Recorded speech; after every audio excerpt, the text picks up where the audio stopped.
Hello and welcome to another AI briefing. My name is Tom Barber, and as you can see if you're watching the video version of this, I'm walking through some rather lovely countryside here in the south of England. What's turning out to be quite a nice autumn day.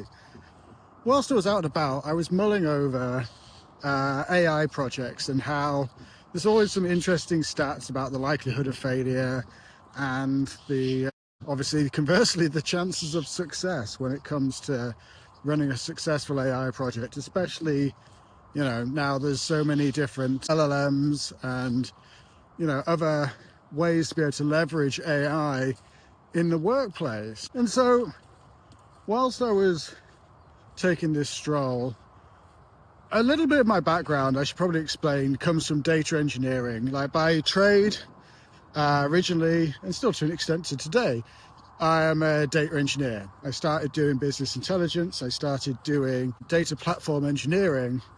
And so what I felt like was worth discussing was just the importance of data integrity and data structures when it comes to using data in an AI-based environment.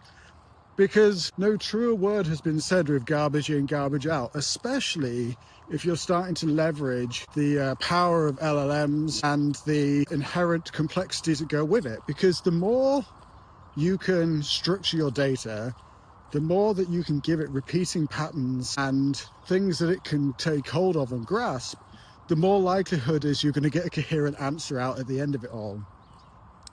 If you just chuck it a bunch of things, sure, sometimes it'll figure it out. I mean, it's not like you can't chuck a bunch of jumbled data at an LLM and ask it for insights. Absolutely, you can. But you see the experiences of companies where they're running up like $40,000, $50,000 a month AI bills, trying to leverage AI capability over certain platforms without really thinking about what it takes to get the insight that you want out of the far end. And so rather than jumping in with 2 feet, rather than going hell for leather in building out the latest AI concept that you're trying to leverage for technological gain with inside your organization, maybe the first thing you should do is just think more about what is it you want, how are you going to get it, what data do I have access to that will really help the language models or the deep learning models and all those types of things more effectively and more efficiently, that will help me reduce my costs, speed up the operation, reduce the complexity in the long term, but also make the results more reliable to you as a business owner. Because if you start sticking things into an LLM and you rely solely on the output, you want to make sure that the output you're getting is both coherent from a technological standpoint, but obviously coherent from a data perspective as well. And so just take a step back, just have a think, and just ask yourself, is the data that I'm putting into this LLM or into this model that I'm using to help decipher or discern more information out of this platform, is it as accurate and as complete and as structured as it could possibly be?